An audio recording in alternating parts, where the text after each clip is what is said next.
Cam. ¿Qué tal, estimados alumnos? Vamos a revisar este módulo respecto de la perspectiva de género que tiene que estar incorporado dentro de los procedimientos de llamado a concurso público en las distintas instancias y considerando los elementos que están establecidos en distintas normativas y principios que vamos a revisar, ¿no? Se espera que la perspectiva de género de la que vamos a conversar esté incluida dentro de las distintas etapas del llamado a concurso y dentro de los criterios de selección y desempate, ¿ya?, del procedimiento de llamado a concurso, esté considerado por lo tanto la prioridad o el criterio de, que lo vamos a revisar, ¿no es verdad?, que es el principio de paridad declarativa, y esa paridad declarativa se traduzca efectivamente en una decisión que priorice el tema de la paridad de género, es decir, que efectivamente hay una prioridad por sobre, en los procesos de concurso, priorice la presencia del componente de género dentro del llamado concurso. Por lo tanto, vamos a considerar como base el principio de igualdad ante la ley, ¿ya?, y que pareciera ser una cosa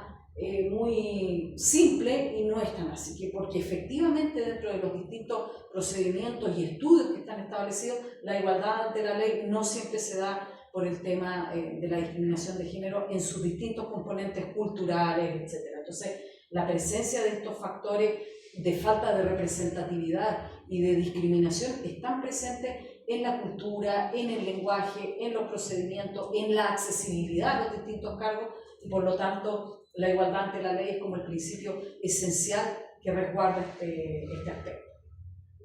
La ley 20.820, que crea el Servicio Nacional de la Mujer y Equidad de Género, contiene en ella también dentro de su, y uno lo puede ver en su página, en los documentos, abundante material respecto de cómo aplicar criterios, respecto del lenguaje inclusivo, etc., ¿no? Y que yo sugiero revisar en profundidad, porque ahí emanan una serie de indicaciones y aspectos de cómo considerar la perspectiva de género dentro, no solamente de los llamados concursos, sino que dentro de los distintos procesos que realiza la administración pública, ¿no? Incluso referidos a aspectos desde el punto de vista del trato laboral, cuando ya las personas están desarrollándose dentro de los espacios de trabajo, también en la entrega de beneficios, en la atención a clientes con perspectiva de género, etc. Entonces, hay una serie de requisitos y menciones que hace el Servicio Nacional de la Mujer y la Equidad de Género respecto del trato especial en la perspectiva de género, ¿no?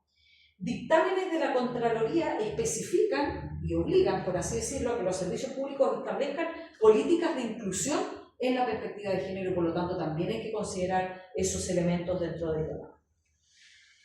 También los servicios, dentro de sus requisitos técnicos, pueden solicitar expertise en el ámbito de género. Entonces, así como se solicita cumplir con ciertas características desde el punto de vista del perfil del candidato, profesión, certificados laborales, certificados de experiencia, diplomados, posgrado, también se puede solicitar o se puede incorporar experiencia específica y conocimiento y formación en el ámbito de género, ¿ya? Yo ya he visto varios concursos que han estado incorporando, por ejemplo, experiencia deseable o conocimientos deseables en esta perspectiva,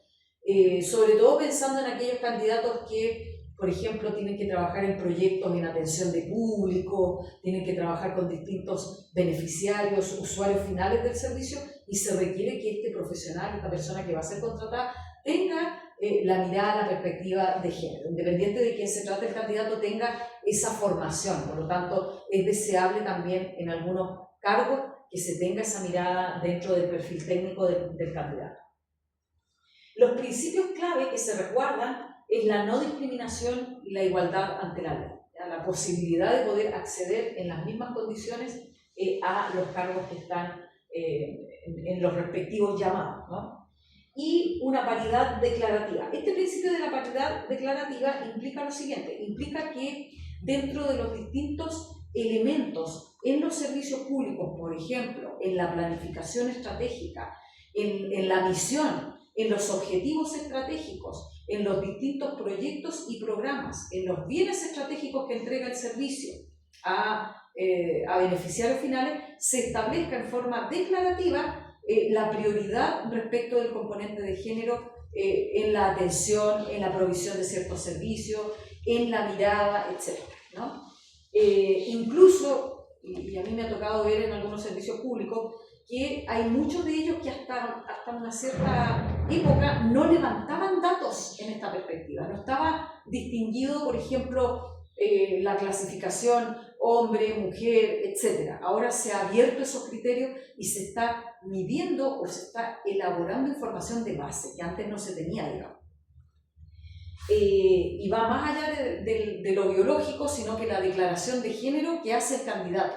Y esos elementos, por ejemplo, el consultar en qué perspectiva de género se siente o se identifica el candidato, es información que hasta hace un tiempo no se consultaba a los candidatos. Ahora, dentro de los distintos elementos, por ejemplo, para acceder, para que los beneficiarios finales accedan a proyectos, a programas, a los servicios que prestan las distintas instancias públicas, se está levantando esa información para poder tener la mayor disposición de elementos posibles para incorporar los criterios en la perspectiva de género. Por lo tanto, la paridad declarativa tiene que ver con que el servicio declara que tiene una intención de promover una justa representatividad en materia de género para la accesibilidad a los cargos y otros elementos que estime conveniente el servicio, ¿no? En ese sentido, la representatividad, por ejemplo, puede estar incorporada dentro de los objetivos estratégicos, ¿no?, del servicio. Y por lo tanto, estas menciones, estas prioridades, esta declaración de paridad que puede estar incorporada dentro de los distintos objetivos estratégicos, puede ser una mirada nueva que hay que incorporar en la planificación estratégica de los servicios. Hay que considerar dentro de los llamados a concurso, dentro del procedimiento, aquellos componentes que son clave. Dentro de los distintos llamados hay que incorporar el lenguaje inclusivo, ¿ya? De ahí yo sugiero revisar documentos del Servicio Nacional de la Mujer y la Equidad de Género respecto del trato que hay que expresar en los distintos llamados para incorporar el elemento del lenguaje inclusivo, ¿no es verdad? Y de limitar aquellos estereotipos que están presentes en la sociedad no estén incorporados dentro de los llamados a concurso. Ahí hay que tener el debido cuidado, ¿no? Es ideal que los servicios públicos puedan realizar diagnósticos de brechas, ¿ya? Y esos diagnósticos de brechas puedan hacer la mirada interna dentro del servicio público de cómo están en materia de género, cómo están desde el punto de vista de la representatividad, evaluar si está más o menos pareja la composición dentro del servicio público y si se identifica que hay una brecha en materia de representatividad, hay que establecerlo entonces como una prioridad, ¿no? Que los nuevos llamados a concurso se va a priorizar el componente de género dentro de los elementos de selección de los candidatos.